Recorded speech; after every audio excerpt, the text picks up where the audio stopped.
This message is non-copyright. Duplication is encouraged.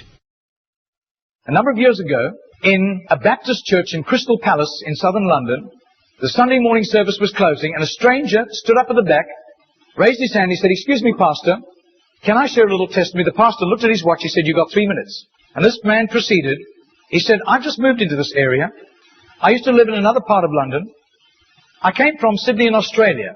And just a few months back, I was visiting some relatives, and I was walking down George Street. You know where George Street is in Sydney? It runs from the business hub out to the Rocks, the colonial area. And he said, a strange little white-haired man stepped out of a shop doorway, put a pamphlet in my hand, and he said, "Excuse me, sir, are you saved? If you die tonight, are you going to heaven?" He said, I was astounded by those words. Nobody had ever told me that. I thanked him courteously, and all the way on British Airlines back to Heathrow, this puzzled me. I called a friend who lived in this new area where I'm living now, and thank God he was a Christian. He led me to Christ. And I'm a Christian, and I want a fellowship here. And Baptists love testimonies like it. Everyone applauded and welcomed him into the fellowship. That Baptist pastor flew to Adelaide in Australia the next week. And 10 days later, in the middle of a 3-day series in a Baptist church in Adelaide, a woman came to him for counseling, and he wanted to establish where she stood with Christ. And she said, "I used to live in Sydney. And just a couple of months back, I was visiting friends in Sydney, doing some last-minute shopping down George Street, and a strange little white-haired man, elderly man, stepped out of a shop doorway, offered me a pamphlet, and said, 'Excuse me, ma'am, are you saved? If you die tonight, are you going to heaven?'" She said, "I was disturbed by those words. When I got back to Adelaide, I knew this Baptist church was on the next block from me, and I sought out the pastor, and he led me to Christ. So, sir, I'm telling you that I am a Christian." Now, this London pastor was now very puzzled. Twice, within a fortnight, he'd heard the same testimony. He then flew to preach in the Mount Pleasant Baptist Church in Perth. And when his teaching series was over, the senior elder of that church took him out for a meal. And he said, "Mate, how'd you get saved?" He said, "I grew up in this church from the age of 15 through Boys Brigade. Never made a commitment to Jesus, just hopped on the bandwagon like everybody else. And because of my business ability, grew up to a place of influence. I was on a business outing in Sydney just 3 years ago, and an obnoxious, spiteful little man stepped out of a shop doorway, offered me a religious pamphlet, cheap junk, and accosted me with a question. 'Excuse me, sir, are you saved? If you die tonight, are you going to heaven?' He said, I tried to tell him I was a Baptist elder. He wouldn't listen to me. He said, I was seething with anger all the way home on Qantas to Perth. He said, I told my pastor thinking he would sympathize with me, and my pastor agreed. He had been disturbed for years, knowing that I didn't have a relationship with Jesus, and he was right. And my pastor led me to Jesus just 3 years ago."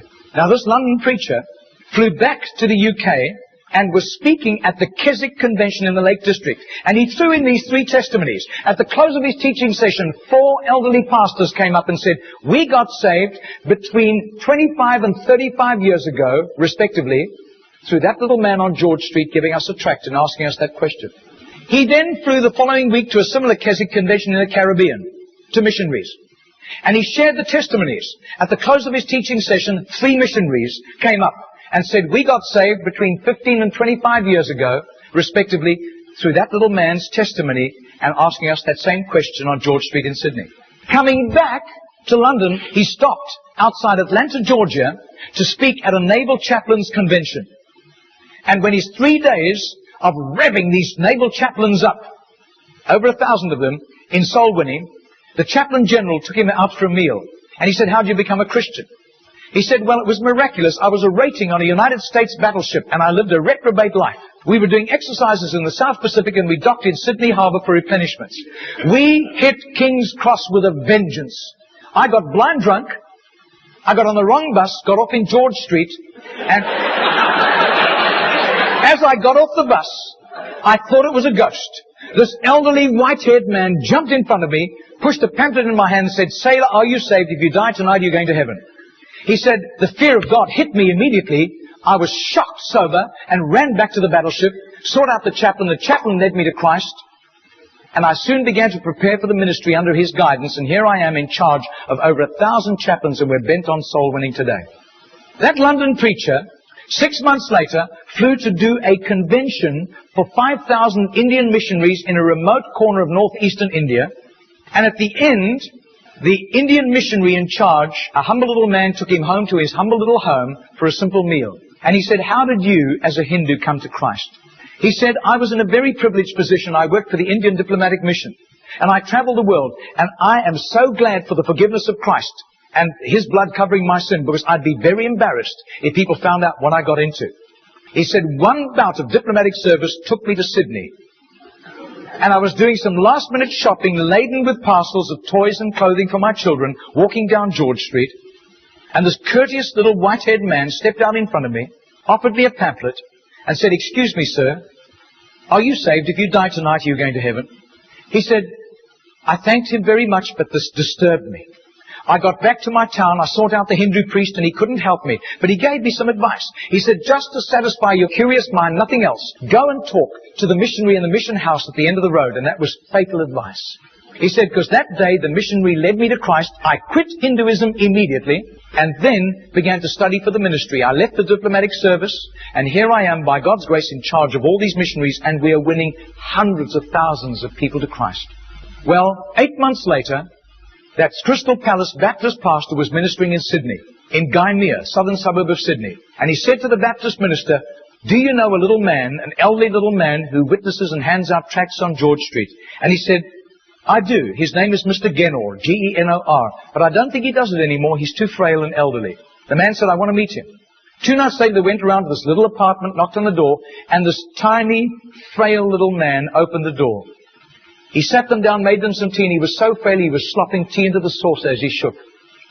And as he sat with them, this London preacher told him all these accounts over the previous 3 years. This little man sat with tears running down his cheeks. He said, my story goes like this. He said, I was a rating on an Australian warship, and I lived a reprobate life, and in a crisis, I really hit the wall, and one of my colleagues, whom I gave literal hell, was there to help me. He led me to Jesus, and the change in my life was night to day in 24 hours. And I was so grateful to God.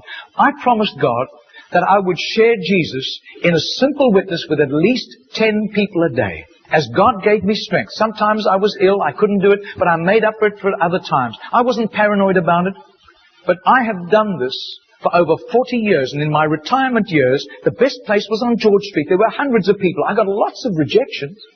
But a lot of people courteously took the tracts. And he said, in 40 years of doing this, I've never heard of one single person coming to Jesus until today.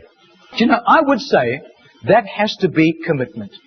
That has to be just sheer gratitude and love for Jesus to do that, not hearing of any results. Margarita did a little count. That's 146,100 people. That simple little non-charismatic Baptist man influenced somehow to Jesus. And I believe what God was showing that Baptist minister was the tip of the tip of the tip of the tip of this iceberg. Goodness knows how many more had been arrested for Christ and were doing huge jobs out in the mission field. Mr. Genor died 2 weeks later. And can you imagine the reward he went home to in heaven? I doubt if his face would ever have appeared on Charisma magazine. I doubt if there would ever have been a write-up with a photograph in Billy Graham's Decision magazine, as beautiful as those magazines are. Nobody except a little group of Baptists in southern Sydney knew about Mr. Genor. But I'll tell you, his name was famous in heaven. Heaven knew Mr. Genor. And you can imagine the welcome and the red carpet and the fanfare he went home to when he arrived in glory.